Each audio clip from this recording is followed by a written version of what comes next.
우리 함께 살펴보도록 하겠습니다. 하나님께서 사람을 어떻게 지으셨는가요? 라고 질문하고 있습니다. 하나님께서는 사람을 남녀로 지으시되 자기의 모양대로 지식과 의로움과 거룩함이 있게 지으사 모든 생물을 다스리게 하셨습니다. 하나님께서 사람을 만드셨을 때 하나님께서 남녀로 사람을 만드시고 또 자기의 모양대로 형상대로 하나님의 형상대로 지식과 의로움과 거룩함이 있게 만드셨고 모든 생물을 다스리게 하셨습니다. 이것이 바로 인간의 사명입니다. 근데 우리는 지금 하나님이 창조하신 모든 생물을 다스리지 못합니다. 그렇게 되었습니다. 우리가 이제 회복해야 될 모습이기도 합니다. 하나님은 인간을 만드실 때 남자와 여자로 분명히 만들어 놓으셨습니다. 그리고 하나님의 형상대로 만들어졌다고 우리에게 말씀하셨습니다. 생물과 동물도 마찬가지입니다만 특히 인간은 하나님의 최고의 작품임을 믿습니다. 왜냐하면 날개가 없죠. 인간은 날개가 없습니다. 가시나 고슴도치처럼 가시도 없습니다. 그래서 보호하지도 못합니다. 하지만 어떻습니까? 털이 많아서 몸을 따뜻하게 하거나 이렇게 해도 안 됩니다. 날카로운 이빨이 있는 것도 아니고 날카로운 손톱이 있는 것도 아닙니다. 그렇지만 어떻습니까? 하늘을 날지도 못하지만 날 수 있게끔 로켓과 비행기를 발명해낸 존재가 누굽니까? 빠르게 달릴 수 없어서 빠른 이동수단도 만들고 물에서 다니지 못해서 배도 만들고 우리는 이렇게 지느러미나 이런 게 전혀 없잖아요. 그죠? 하지만 물에서 활동할 수 있게끔 무언가를 개발해냈죠. 잠수함도 만들고 배도 만들고 이게 다 누가 만든 겁니까? 인간이 만들었습니다. 그리고 보온, 이제 몸의 보온과 보호를 위해서 옷도 만들고 바이러스로부터 전염병으로부터 보호하기 위해서 마스크도 만들고 그죠? 집도 만들고 아파트도 만들었습니다. 전화와 사진도 만들고 지금 제가 쓰고 있는 이런 탭 같은 거 이런 것도 다 만들고 그죠? 종이가 필요 없이 이런 것도 만들고 어떻습니까? 그리고 자신을 더욱더 철저히 지키기 위해서 마음의 벽이라는 것도 만들 줄 알고요. 그죠? 글을 읽고 씁니다. 쓰면서 생각도 합니다. 그죠? 하나님이 인간을 참 놀랍게 만들어 놓으셨습니다. 실패하면 다시 합니다. 실수하면 수정합니다.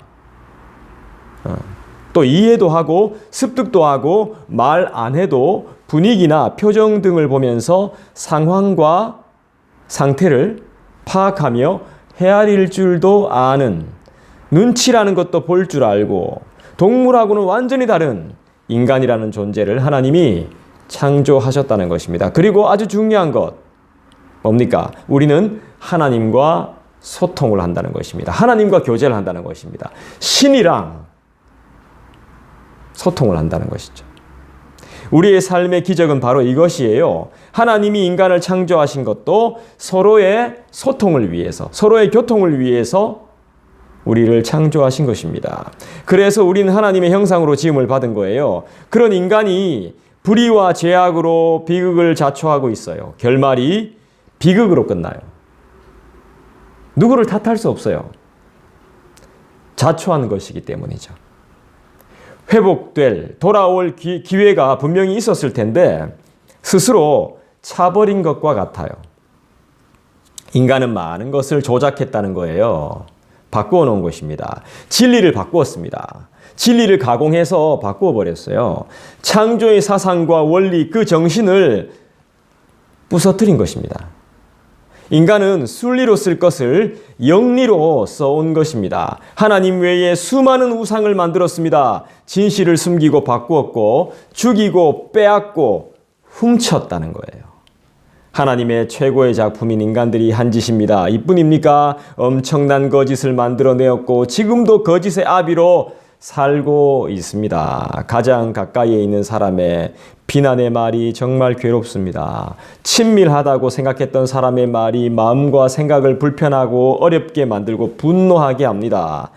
제일로 위하고 편들어줘야 할 진정한 아군이 대적이 된 것이 우리의 삶의 현실입니다. 내 편인 줄 알았는데 적이었던 것입니다. 이것이 피조물인 인간입니다. 배신과 배반은 식은 죽 먹기입니다. 정말 쉬운 것이 죄 짓는 것이고 배신과 배반하는 것입니다. 그러면서 외로워 죽고 있습니다. 복수까지 일삼습니다. 원수를 갚는다는 명분하에 주님께 받은 은혜는 기억하지 못하고 살고 있습니다. 정말 우린 너무나 무서운 세상에서 정말 외롭고 괴롭고 처절하게 살고 있습니다. 아무도 의지할 곳 없는 정글, 사막과 같습니다. 우리 주님이 안 계셨다면 우린 벌써 끝났습니다. 이 세상 사람이 아닐 겁니다. 그럼에도 불구하고 하나님의 이름을 팔고 다니며 여전히 자기 배를 위해 살고 자기 입술을 위해 살고 이런 인생들을 한번 보십시오. 한편으로는 굉장히 추하기도 하고 그런 어리석은 인생을 보면 하염없이 불쌍하기도 합니다. 우리의 삶의 목적은 하나님의 형상으로 회복되는 것이고 그분을 닮아가는 것이며 그분을 사랑하는 것입니다. 늘 고민하고 점검하면서 기억해야 되는 것입니다. 회복되는 것입니다. 사랑하는 것입니다. 주님을 닮아가는 것입니다. 하나님께서 사람을 창조하실 때 지식을 주셨죠. 지혜를 주시고 의로움도 주시고 거룩함도 함께 허락하십니다. 인간이 한계를 가지고 있고 강한 맹수들처럼 날카로운 이빨이나 몇십 톤의 무게도 들어 올리는 코끼리처럼 강한 코는 없다 하더라도 지식과 지혜가 있어요. 우리는 의로움과 거룩함을 함께 하나님께서 겸비하게 하셨습니다. 그래서 동물들을 훈련시키고 동물들을 다스리고 동물들을 양육합니다. 그죠? 짐승들을 양육해요. 훈련시킵니다. 이렇게 해서 함께 삽니다. 이게 바로 은혜입니다. 은혜. 그 은혜를 누가 베푸셨죠? 우리 하나님이 베푸셨죠. 그 은혜를 아는 우리는 하나님께 무엇을 드릴 수 있나요? 여러분 무엇을 드렸습니까? 마음을 드렸습니까? 그리고 나의 뜻을 그분께 드렸습니까? 그리고 내 힘을 다해서 교회를 섬기고 내 뜻을 다해서 그분의 말씀을 지켜 나갔습니까? 어떻게 했습니까? 신명기 6장을 한번 찾아볼까요? 신명기 6장 5절. 네, 신명기 6장 5절을 한번 찾아보겠습니다. 너는 마음을 다하고 뜻을 다하고 힘을 다하여 네 하나님 여호와를 사랑하라 하셨습니다. 우리가 하나님이 어떤 분이신 줄 안다면 이렇게 살 수 없습니다. 거짓의 아비로 살 수 없습니다. 내 기분으로, 내 만족으로 살아갈 수 없습니다. 내 뜻대로, 내 계획대로 내가 하기 싫다고 해서 내 마음대로 한다면 하나님의 창조의 목적을 우리 모두가 어기는 거나 마찬가지입니다. 언제 돌이키실 겁니까? 언제까지? 기회가 계속 있는 게 아닙니다. 기회를 놓쳤을 수도 있습니다. 스스로 결정을 내려야 됩니다. 나 아닌 상대방이나 남들에게는 그렇게 살면 안 된다고 충고하고 가르치고 수도 없이 손가락질하면서 정작 본인은 왜 가르치지 않는 것입니까? 잘못되었다면 뛰어들어가서 바꾸십시오. 그럴 자신도 없으면 정죄하거나 비난하지 마십시오. 이래라 저래라 하면 안 됩니다. 잘못됐다면 진짜 나가셔가지고 잘못됐다고 선포하십시오.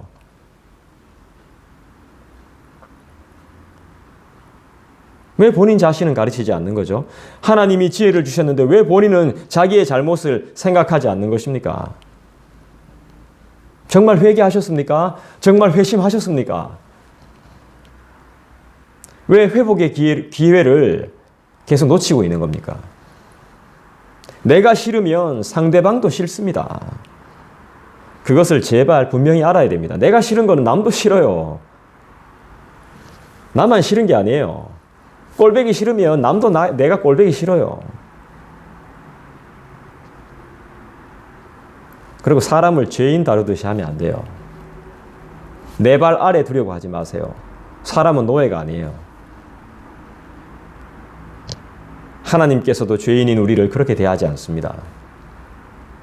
하나님의 은혜를 기억하신다면 하나님이 베푸신 귀한 은혜를 조금이라도 우리 모두가 기억한다면 내 자존심을 내려놔야 됩니다. 이런 걸, 내 자존심을 꼭 붙들고 있으면 안 돼요. 주님의 말씀을 붙들어야죠. 그 말씀 앞에 무릎 꿇어야죠. 왜 다른 사람을 내 앞에 무릎 꿇게 하려고 합니까?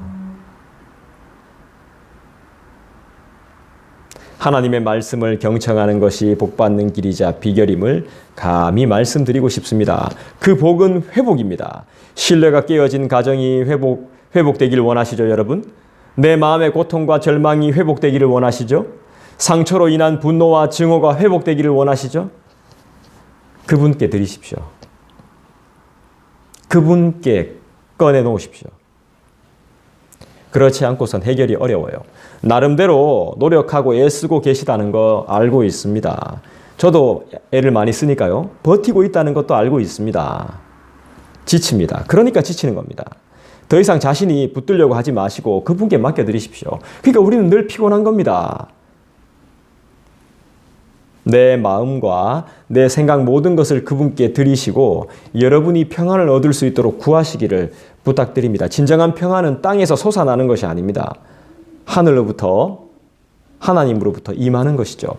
주님이 반드시 평안으로 채워주실 것을 믿습니다. 여러분 속에 있는 것을 비워야 됩니다. 채움을 얻기 위해선 비워야 돼요.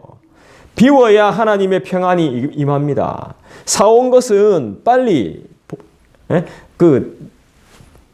어딘가에 묵혀둘 것이 아니라 버려야 됩니다. 내놔야 됩니다. 그래야 새 것이 또 들어갈 거 아닙니까? 썩습니다. 거기에 계속 들어가 있으면.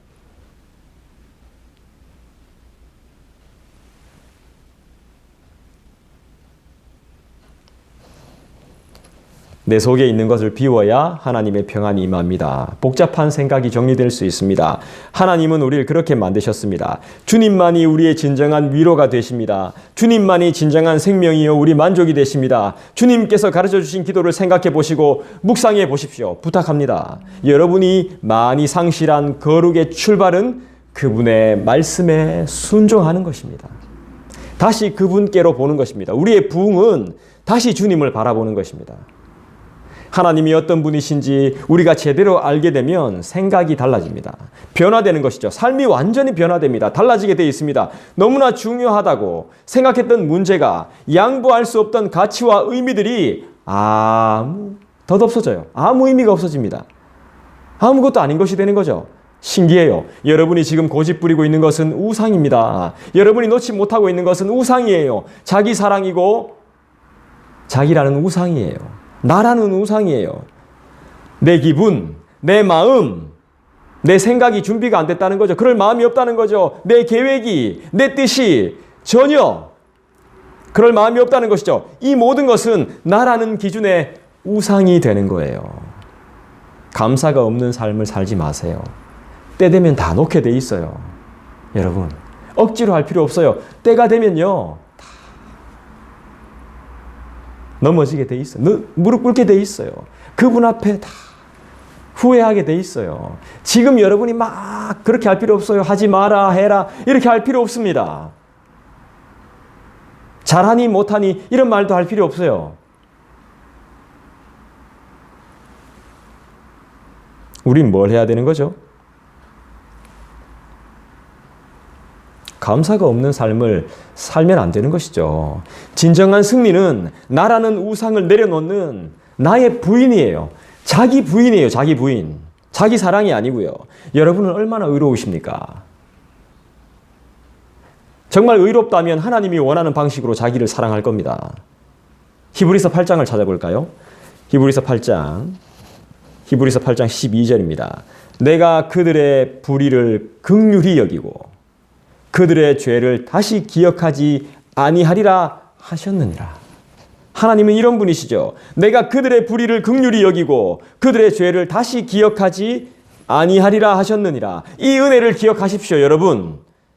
하나님도 저와 여러분의 불의함, 그 죄악들을 기억하지 않는다고 분명히 말씀하셨습니다. 인간이 지옥으로 향하는 이유가 무엇입니까? 불의함 아니겠습니까? 불의함, 불의. 주님이 이 문제를, 이 고통을 완전히 해결하셨음을 믿으십시오.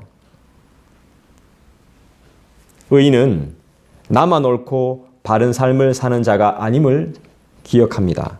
끊임없이 그의 나라와 그의 의를, 하나님의 나라와 하나님의 의를 구하는 자, 늘 하나님을 의지하고 그 말씀에 귀를 기울이는 자라는 사실을 우리는 분명히 알아야 됩니다. 우리는 의인이 맞습니까? 우리는 불완전합니다. 하지만 우리 하나님은 완전하십니다. 우리는 배우면 배울수록 더 모르고 더 고통스럽고 알면 알수록 더 책임을 져야 하는 정말 피곤한 삶을 우리는 살아가고 있습니다. 더 나아가서 이때쯤 되면 좋아질까? 더 나아질까? 더 좋아지겠지 하며 참고 살지만 오래 못 갑니다. 왜요? 불완전하기 때문입니다. 완전하지 않기 때문이에요.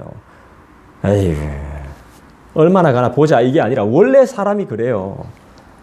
완전하지 못하기 때문에 그래요. 위로가 필요하고 보살핌이 필요하고 내 편이 있어야 안정감을 찾는 존재가 바로 인간이에요. 하나님은 이걸 다 아시죠. 우리와 우리의 환경과 우리의 상태와 우리의 상황과 정황과 문제, 심지어는 저와 여러분의 죽음의 문제까지도 다 아시고 다 주관하고 계시고 다 계획하고 계시죠. 세상 지식은 우리가 아무리 공부해도 남는 게 없습니다. 왜냐하면 물을 손으로 움켜쥐는 것과 같고요. 바람을 잡는 것과 같습니다. 세상 지식이라는 것은.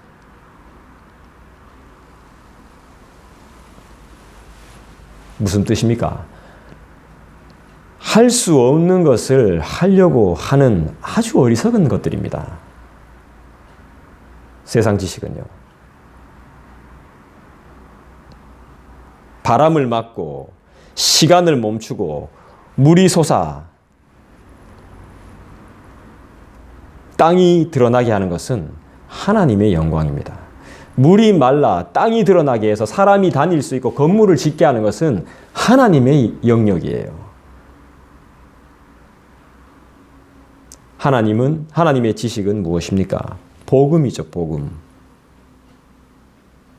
하나님이 우리를 사랑하셔서 예수님을 이 땅에 보내시어 우리와 연합하게 하신 이 놀라운 복음. 인간이 이걸 알 수 있습니까? 인간이 이걸 진짜 믿을 수 있습니까? 인간은 이것을 믿지 않는 죄인입니다. 왜곡하고 거부합니다. 끝까지 예수님이 신이 아니라고 우깁니다. 어떤 집단을 만들어내서 그걸 파헤치고 논문도 만들어내고 책자도 만들어냅니다. 그들의 열심이 정말 대단합니다. 진실이 아닌데도 진리가 아닌데도 그걸 계속 연구해서 진리로 만들어 나가는 것이죠. 근데 우리는 너무 아니래요. 내 상처만 생각하고요. 내 아픔만 생각하고요. 내 슬픔만 생각하고요. 내가 손해본 것만 생각해요. 정말 아니라죠. 그렇게 해서는 진정한 부흥을 경험할 수가 없어요. 부흥을 가로막는 짓이에요, 그게. 어떻게 될지 몰라요, 우리의 인생은. 하나님이 여러분을 어떻게 쓰실지 모른다고요. 포기할 겁니까? 답답한 노릇이죠. 하나님이 포기하라고 말씀 안 하셨는데 왜 스스로 포기하려고 하는 겁니까?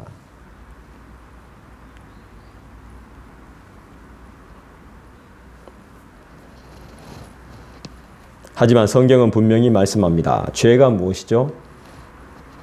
요한복음 16장을 한번 찾아볼까요? 요한복음 16장. 요한복음 16장 9절입니다. 죄에 대하여라 함은 저희가 나를 믿지 아니하며. 여러분, 죄는 하나님을 믿지 않는 겁니다. 그분의 음성을 듣지 않는 겁니다. 내 마음대로 하려고 하는 겁니다. 내 생각을 증거하는 겁니다. 내 생각을 선포하는 겁니다. 내 사상을 가르치는 겁니다.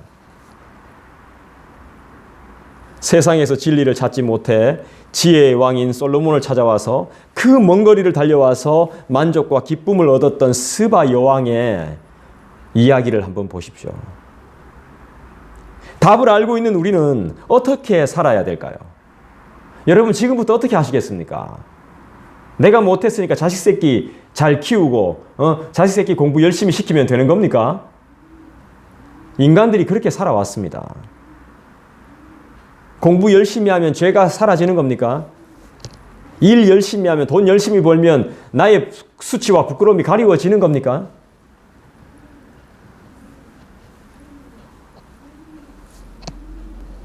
남들 다 한다고 해서 뒤처질까 봐 나도 열심히 거기 막 뒤쫓아가면 내 수치와 내 구원이 보장되는 겁니까?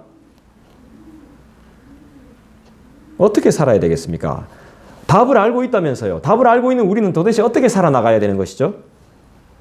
지혜와 지식의 근본이 되시는 말씀이 우리 앞에 있다는 사실을 기억해야죠. 근본이 되는, 지혜와 지식의 근본이 되는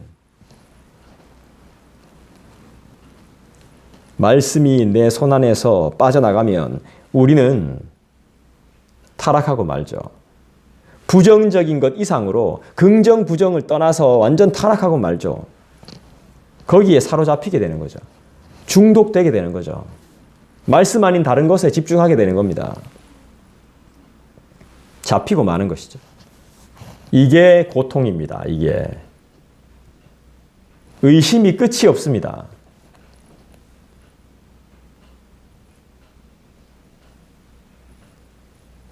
결국 믿음이 없다는 걸 드러내는 것이죠.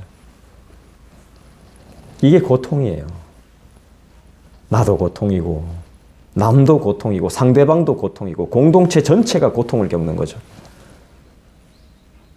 기도의 자리, 그분과의 소통의 자리로 나아가지 않으면 과거의 후회들이 나의 발목을 잡게 됩니다. 여러분 이제 그만 놓아야 됩니다. 하나님은 과거를 통해서 발목 잡히는 것을 원하지 않으십니다. 하나님은 우리를 그렇게 창조하지 않으셨습니다. 한때 유행하던 뭡니까? 조상의 그거 뭐죠? 그걸 끊어야 되는 거? 가기의 저주를 끊어라. 말도 안 되는 것에 사로잡히지 마십시오. 이제 그렇게 살면 안 됩니다. 이제 그렇게 살지도 않을 겁니다. 믿음을 달라고 구하십시오. 하나님께 믿음을 구하십시오. 주님이 허락하셔야 됩니다. 이 믿음도. 고린도후서 5장 말씀을 찾아볼까요? 고린도후서 5장 17절입니다. 고린도후서 5장 17절. 그런즉 누구든지 그리스도 안에 있으면 새로운 피조물이라. 이전 것은 지나갔으니 보라 새 것이 되었도다. 할렐루야. 마지막으로 우리의 사명이 지식과 의로움과 거룩으로 모든 것을 다스리는 것인데요. 그것은 바로 이런 것입니다. 이런 뜻입니다. 주 안에서 새 것이 되신 여러분, 서로 섬기십시오. 이것이 지식과 의로움과 거룩으로 사명을 다하는 것이고 다스리는 것이고 우리들의 참 행복입니다. 하나님이 나를 섬겨주셨듯이 나도 하나님을 섬기며 우리 서로가 섬기는 것. 이것이 바로 다스리는 것입니다. 개인적으로 기도하는 시간 갖겠습니다.